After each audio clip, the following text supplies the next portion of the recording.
Bismillah ar-Rahman ar-Rahim.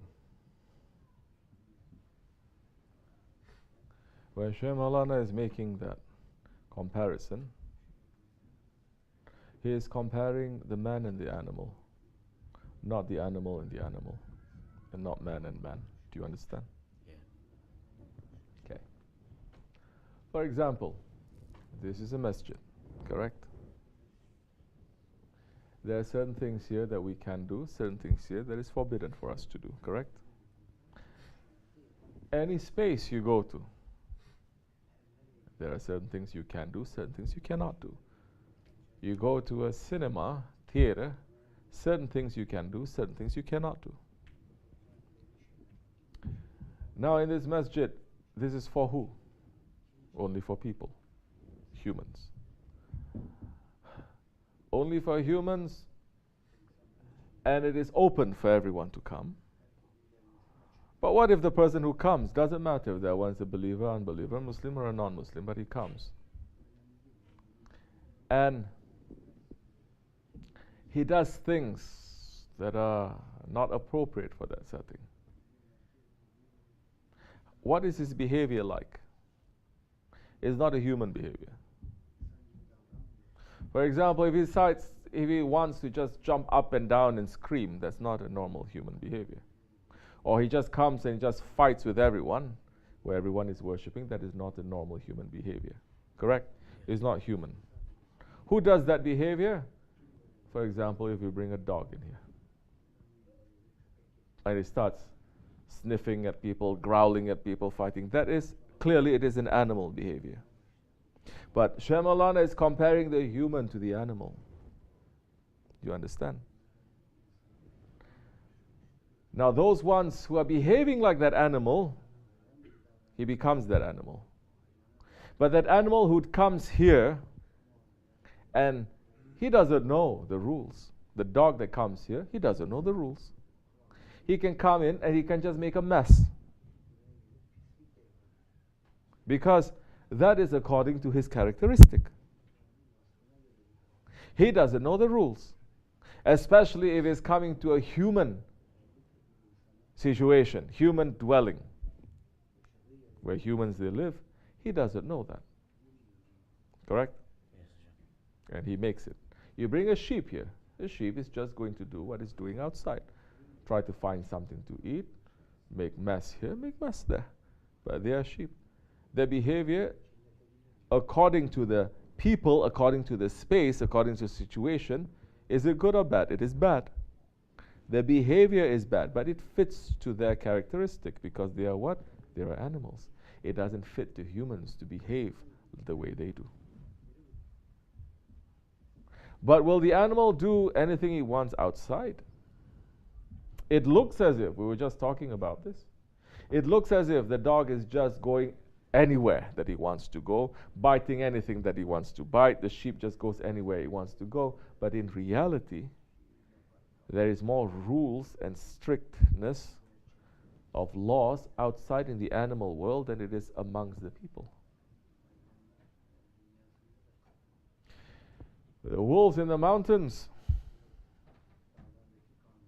they know where to go, where not to go. They belong, all the wolves belong to a pack. They know who they are. The dogs, you think these dogs here, huh? Everyone is free to do as they like. Especially we start untying all the dogs here. You think everyone is going to be so relaxed and do as they like. What are they going to do first? They're going to fight with each other. Why are they going to fight with each other? What is the reason? To establish who is boss. Where you're supposed to be, where you're supposed to be, where you're supposed to be, where you're supposed to be. Once, they're not going to fight forever. Once they finish fighting, they know where they're supposed to be. That is the circle, that is the circle, that is the orbit, that is the orbit. Don't cross. You cross, the one who's in charge is going to knock you down. Do you understand? So amongst the animals now, they have the rules there. There's rules in the hen house. We have so many animals here, we take lesson from them.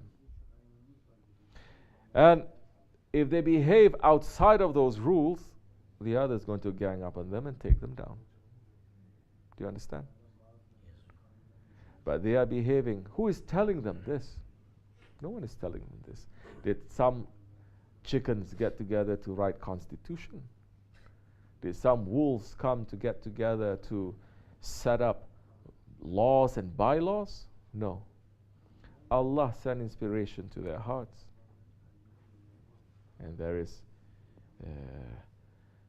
power that comes from that. Then, according to the situation, they may even help each other. That what we see. Oh, they're enemies to each other? No. They may even help each other, especially when man does not interfere into them. The animals in the wild, it doesn't interfere negatively. They show more compassion than we showing compassion here. Humans, we are now worse than animals. Humans, we come to sink to the level of barbarism. We are barbarians. No animal ever invented a knife to kill each other. They didn't invent a gun. They never invented a bomb to kill each other. They say, oh, but they have their claws and this and this. So do we. Man, just by ourselves, by our bodies, we invented so many ways of killing each other without using any weapons too. But on top of that, we have weapons. On top of that, we have weapons of mass destruction. So now, becoming animals worse than the characteristic of an animal. You understand? Because it doesn't fit. This is what Allah subhanahu wa ta'ala is meaning on the day of judgment. There are those who are going to be raised and they're going to be put to the side of animals because they did not get rid of the animal characteristics. It doesn't matter if it's huge or it's small. It doesn't matter whether you kill 1,000 people or you kill one person. It doesn't matter now whether you lie to a whole nation or you lie to yourself. The characteristic of the ego is there inside of each and every one of us. It's just that Allah subhanahu wa ta'ala is not giving everyone the opportunity to act on that ego. And in this century, past century, this is a century of the ego, century of the self, where everything that you see outside, everything is just supporting your ego. It is not to step your ego, it is to support your ego. Everything is to fulfill all desire. You don't have that desire. They tell you you have that desire. You don't have the desire, they manufacture that desire for you.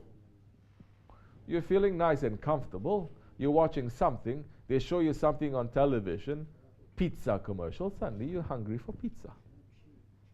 Do you understand? That means they put wrong thinkings, wrong intentions, wrong desires in you. This is a century. Very bad. Worse than the animals. Animals are running away from us because we are sharing this planet with them. Not only we share, we are supposed to take care of them. But we're destroying everything and we're destroying ourselves. And Allah's revenge is going to come. He's going to take out tyrants. Don't make no mistake. He's going to take out every tyrant that lives in this world. Make sure you are not. I'm making sure that I am not. Tyrant just doesn't mean you are a leader and you have thousands, millions of people in front of you and you do something, which these days, so many of them, majority of them, they're all tyrants. But how are you being a tyrant to others around you?